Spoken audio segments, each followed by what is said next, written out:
ओम नमो भगवते वासुदेवाय। स्वागत है आप सभी का हमारे चैनल पर। आज है दिनांक 24 जून 2026 और दिन है बुधवार। और आज आप सुनेंगे ज्येष्ठ मास के महात्म का 24वां अध्याय। कथा आरंभ करने से पहले हमेशा की तरह आपसे एक ही आग्रह है, अगर अभी तक चैनल को सब्सक्राइब नहीं किया है तो चैनल को सब्सक्राइब अवश्य कर लीजिए। कथा पसंद आती है तो वीडियो को लाइक करके औरों से भी शेयर करिए। तो आइए शुरू करते हैं आज की कथा बुधवार के दिन गणेश जी की कथा के साथ में।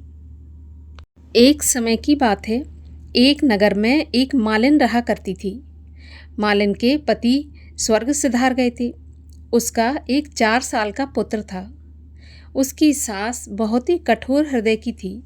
वह बहू को बहुत तकलीफ देती थी।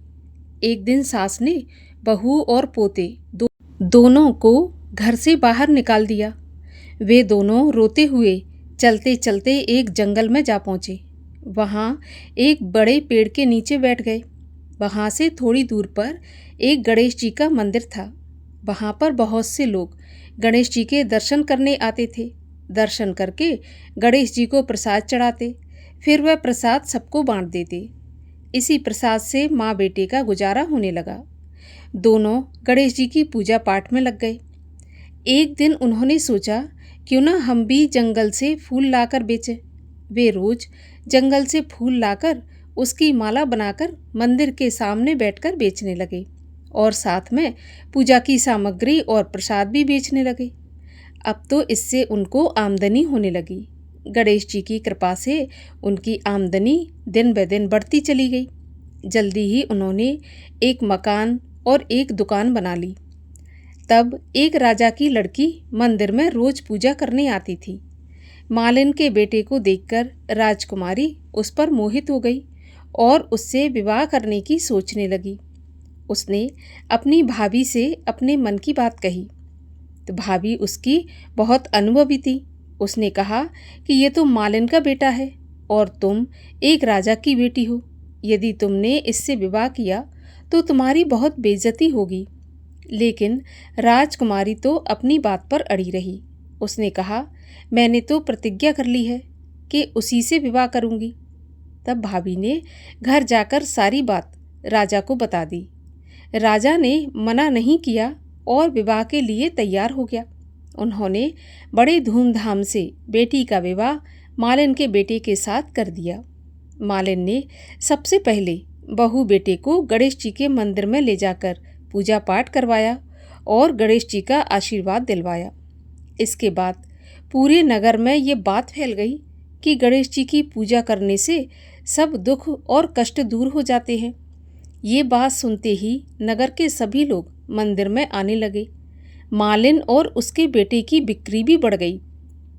उधर उसकी सास के बुरे दिन आ गए। अन्नदाता उससे रूठ गए और वह भूखों मरने लगी। एक दिन वह रोती धोती उसी गणेश जी के मंदिर में आ पहुंची। वहाँ वह मालिन के बेटे से बोली कि मैं बहुत भूखी हूँ, मुझे रोटी और कपड़ा दे दो। इसके बदले में मैं तुम्हारा सारा काम कर दूंगी। अब तो लड़के को दया आ गई और उसने उसे काम पर रख लिया। उसने अपनी दादी को पहचाना नहीं, लेकिन जब मालिन आई तो उसने अपनी सास को पहचान लिया। वह सास से बोली, सासू जी आप यहाँ कैसे? तब सास ने पोते की तरफ इशारा करके कहा कि मेरी इस सेठ के यहाँ पर नौकरी लग गई है। तो बहू बोली, ये सेठ आपका पोता है और ये घर भी आप ही का है, ये दुकान भी आपकी है। जब आपने हमें घर से निकाला तब गणेश जी ने हमारी रक्षा की। बहू की बात सुनकर सास बोली, मेरी करनी मैंने भोग ली। बहू बोली, सासू जी अब आप हमारे साथ ही रहो और पोते का सुख देखो। इस प्रकार से सास, बहू और पोता तीनों एक साथ रहने लगे। हे गणेश जी, जैसा सुख आपने मालिन को दिया वैसा सुख सबको देना। जो भी ये कथा पढ़े या सुने या हुंकारा भरे उसके सभी मनोकामना पूर्ण करना। बोलिए गणेश जी महाराज की जय। और अब सुनिए ज्येष्ठ मास के महात्म का 24वां अध्याय। स्कंद जी कहने लगे, हे ऋषियों। व्यास जी राजा युधिष्ठिर से बोले, हे भारत। इसके पश्चात मद्र राज अश्वपति और नारद ऋषि का समागम हुआ। कथा के योग से राज्यसभा में नारद जी बैठे हुए थे। इसी समय राजकन्या सावित्री मंत्रियों के साथ सारे तीर्थ आश्रमों में जाकर पुनः अपने घर वापस आई। नारद ऋषि के साथ अपने पिता को बैठा देखकर सावित्री ने दोनों के चरणों को छूकर नमस्कार किया। तब नारद जी कहने लगे, हे राजन, तेरी ये कन्या कहाँ गई थी और कहाँ से लौटी है, और आप इसका विवाह क्यों नहीं करते? तब राजा अश्वपति बोले, हे देवऋषि नारद, मैंने इसको इसी काम के लिए भेजा था, वही कार्य करके ये आई है, सो आप इसके उस कार्य को सुनिए। इसने जिस पति को भी वरा है, जब पिता ने विस्तार पूर्वक कहने के लिए कहा, तब वह कन्या भाग्यवचन का अवलंबन करके बोली। सावित्री बोली कि शाल्व देश में धर्मात्मा द्युम्नसेन नाम वाला क्षत्रिय हुआ। वह राजा देववश अंधा हो गया। उस बाल पुत्र से युक्त नेत्रहीन बुद्धिमान राजा द्युम्नसेन के राज्य को छिद्र मिलने पर पूर्व के बैरी उसके देश के समीपवर्ती राजा ने हरण कर लिया। तब वह द्युम्नसेन अपने बाल पुत्र और स्त्री सहित जंगल को चला गया और वह महाव्रती बड़े वन में जाकर तपस्या करने लगा। उसका लड़का पुर में उत्पन्न हुआ था, परंतु वन में जाकर बड़ा हुआ। वहाँ वह सत्यवान नाम से प्रसिद्ध हुआ। उसी को मैंने वरण कर लिया। नारद जी कहने लगे, उसने बिना सोचे समझे गुण संपन्न सत्यवान को पति रूप में वर लिया। इस बालक के माता और पिता दोनों ही सदैव सत्य बोलते हैं, अतः ब्राह्मणों ने इसका नाम सत्यवान रखा है। और इस बालक को अश्व अति प्रिय है, एवं वो मिट्टी का घोड़ा बनाता है और घोड़े के चित्र भी बनाता है, इसलिए इसका नाम चित्राश्व भी है। राजा अश्वपति बोले, हे नारद जी, वह पितृवत्सल राजपुत्र सत्यवान इस समय तेजस्वी, बुद्धिमान और शूरवीर भी है क्या? तब नारद जी बोले, राजन, वह सूर्य के समान तेजस्वी, बृहस्पति के समान बुद्धिमान, इंद्र के समान शूरवीर, पृथ्वी के समान क्षमाशील तथा वह राजपुत्र, दाता, ब्राह्मण, वीरवान, रसवान, उदार और प्रिय दर्शन है। वह दान में इसमें इस समय अपनी शक्ति राजा रंती देव के समान, उनीश्वर पुत्र शिवी के समान ब्रह्मण्य और सत्यवादी है। वह बलि द्युम्नसेन ययाति के समान उदार, चंद्रमा के समान प्रिय दर्शन, रूप में अश्विनी कुमार के समान। वह दांत तपह क्लेश का सहनशील, मृदु, सुकुमार, शूर, सिद्ध, जितेंद्रिय और तपशील का निधि है। तब अश्वपति बोले, नारद जी, आप उस बालक को समस्त गुणों से युक्त बता रहे हैं, यदि उसमें कोई दोष हो तो वह भी बताइए। तब नारद जी बोले, राजन, उसके सभी गुणों को दबा देने वाला एक ही दोष है और दूसरा कोई दोष नहीं है। वह दोष है कि वह क्षीण आयु सत्यवान आज से 1 वर्ष के बाद शरीर त्याग देगा। राजा अश्वपति बोले, हे सावित्री, हे शोभने, इधर आओ और दूसरे को वरने के लिए जाओ। उस सत्यवान में समस्त गुणों को दबाने वाला एक दोष है कि वह अल्पायु है और वह बालक 1 वर्ष में देह त्याग देगा, ऐसा मुझे नारद जी ने कहा है। सावित्री कहने लगी, पिताजी, राजा लोग एक ही बार बोलते हैं और पंडित लोग भी एक बार ही बोलते हैं तथा कन्या एक बार वरती है। ये तीनों कार्य एक ही बार किए जाते हैं, चाहे वह दीर्घायु हो या अल्पायु हो, सगुण हो अथवा निर्गुण हो। मैंने एक बार पति को वर लिया, अब दूसरा पति नहीं वरूंगी।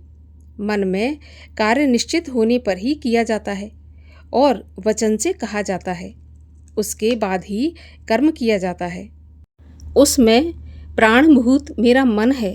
हे तात, मेरे इस मानस विचार का ध्यान रखकर जो कर्तव्य हो वही करना चाहिए, सो ही आप कहिए।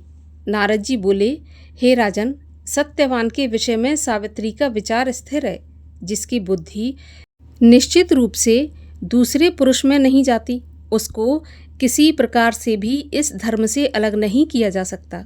इसीलिए आपकी कन्या का विवाह सत्यवान के साथ कर देना ही उचित है। राजा अश्वपति कहने लगे, नारद जी, मैंने बिना विचार किए ही वचन कहे हैं और अब मैं आपके सत्य वचन को ही करूँगा, क्योंकि आप मेरे गुरु हैं। नारद जी बोले, राजन, आपकी पुत्री का विवाह संबंध विघ्न रहित हो। ऐसा कहकर नारद जी उठकर स्वर्गलोक को चले गए। इसके बाद राजा अश्वपति ने भी अपनी कन्या का सभी वैवाहिक कार्य किया। यहाँ पर 24वें अध्याय की कथा का समापन होता है। इसके आगे की कथा आप सुनेंगे 25वें अध्याय में कल के वीडियो में। और अब सुनिए सीता माता के नित्य नेम की कथा। ये कहानी माता सीता कहती थीं और श्री राम इसे सुना करते थे।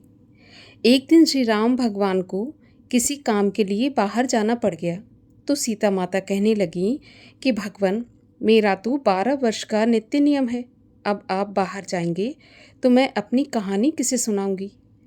तब श्री राम बोले कि तुम कुएं की पाल पर जाकर बैठ जाना और वहाँ जो औरतें पानी भरने आएंगी उन्हें अपनी कहानी सुना देना। अब तो माता सीता कुएं की पाल पर जाकर बैठ जाती हैं। तभी वहाँ पर एक स्त्री आई। उसने रेशम जरी की साड़ी पहन रखी थी और सोने का घड़ा ले रखा था। सीता माता उसे देखकर कहती हैं, बहन, मेरा 12 वर्ष का नित्यनेम सुन लो। लेकिन वह स्त्री बोली, मैं तुम्हारा नित्यनेम सुनूंगी तो मुझे घर जाने में देर हो जाएगी और मेरी सास मुझसे लड़ेगी। ऐसा कहकर उसने कहानी नहीं सुनी और घर चली गई। घर जाते ही उसकी रेशम जरी की साड़ी फट गई और सोने का घड़ा मिट्टी के घड़े में बदल गया।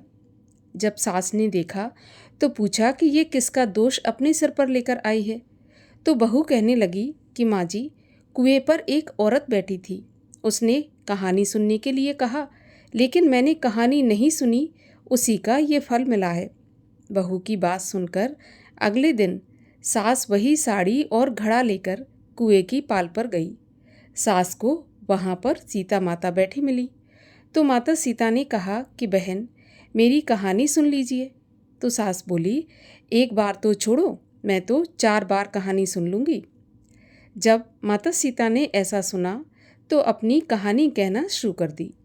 राम आए, लक्ष्मण आए, देश के पुजारी आए, नित्य नेम का नेम लाए, आओ राम बैठो राम, तपी रसोई जियो राम, माखन मिश्री खाओ राम, दूध बताशा पियो राम, सूत के पलका मोठो राम, शाल दुशाला पोठो राम, शाल दुशाला ओढ़ो राम, जब बोलूँ तब राम ही राम, राम सवारे सबके काम, खाली घर भंडार भरेंगे, सबका बेड़ा पार करेंगे, श्री राम जय राम जय जय राम, श्री राम जय राम जय जय राम। सास बोली, बहन, कहानी तो बहुत अच्छी लगी। कहानी सुनकर सास अपने घर चली गई। तभी उसकी साड़ी फिर से रेशम जरी की बन गई, मिट्टी का घड़ा फिर से सोने के घड़े में बदल गया। बहू कहने लगी, सासू माँ, आपने ये सब कैसे किया। तब सास ने कहा, बहू, तू दोष लगाकर आई थी और मैं अब दोष उतार कर आ रही हूँ। तो बहू ने फिर पूछा कि वह कुएं वाली स्त्री कौन है। तब सास बोली, वे सीता माता थीं। वे पुराने से नया कर देती हैं, खाली घर में भंडार भर देती हैं, लक्ष्मी जी का वास घर में करा देती हैं, इंसान की जो भी इच्छा हो उसे पूरा कर देती हैं। बहू बोली कि ऐसी कहानी मुझे भी सुना दो। तो सास कहने लगी, ठीक है, तुम भी कहानी सुन लो। और सास ने कहानी कहनी शुरू कर दी। राम आए, लक्ष्मण आए, देश के पुजारी आए, नित्य नेम का नेम लाए, आओ राम बैठो राम, तपी रसोई जियो राम, माखन मिश्री खाओ राम, दूध बताशा पियो राम, सूत के पलका मोठो राम, शाल दुशाला पोठो राम, शाल दुशाला ओढ़ो राम, जब बोलूँ जब राम ही राम, राम सवारे सबके काम, खाली घर भंडार भरेंगे, सबका बेड़ा पार करेंगे, श्री राम जय जय राम। कहानी सुनकर बहू बोली, माँ जी, कहानी तो बहुत अच्छी है। तब सास ने कहा, तो ठीक है, इस कहानी को हम रोज़ कहा करेंगे। अब तो सास बहू रोज़ सवेरे उठती, नहाती धोती और पूजा करने के बाद नित्यनेम की सीता माता की कहानी कहती। एक दिन उनके वहाँ एक पड़ोस की औरत आई और बोली, बहन, जरा सी आँच देना। तो वह बोली कि आँच तो अभी हमने जलाई नहीं। तो पड़ोसन कहने लगी, तो फिर तुम सुबह 4 बजे से उठकर क्या कर रही हो? फिर उन्होंने कहा कि सुबह उठकर हम पूजा करते हैं, फिर सीता माता की नित्य-नेम की कहानी कहते हैं। तब पड़ोसिन बोली कि सीता माता की नित्य-नेम की कहानी कौन सी है और इसके कहने से तुम्हें क्या फल मिला? तो वे बोली, इनकी कहानी कहने से घर में भंडार भर जाते हैं, सारे काम सिद्ध होते हैं, मन की इच्छा भी पूरी होती है। पड़ोसन बोली कि बहन, ऐसी कहानी मुझे भी सुना दो। फिर वह बोली कि ठीक है, तुम भी ये कहानी सुन लो। और ऐसा कहकर उसने कहानी कहनी शुरू कर दी। राम आए, लक्ष्मण आए, देश के पुजारी आए, नित नेम का नेम लाए, आओ राम बैठो राम। इस प्रकार से सारी कहानी पड़ोसन को सुना दी। सारी कहानी सुनने के बाद पड़ोसन कहने लगी, बहन कहानी तो मुझे बहुत अच्छी लगी। अब तो वह पड़ोसन भी नित्य नेम सीता माता की कहानी कहने लगी। कहानी कहने से सीता माता ने पड़ोसन के भी भंडार भर दिए। अब तो पूरे मोहल्ले में नित्य नेम की कथा चल पड़ी। हर किसी की मनोकामना पूरी होने लगी। हे माता सीता, जैसे आपने उनके भंडार भरे, वैसे ही आप हमारे भी भंडार भरना। जो ये कहानी सुने, कहे और हुंकारा भरे, उनके भी घर के भंडार सदा भरे रखना। बोलिए सीता माता की जय।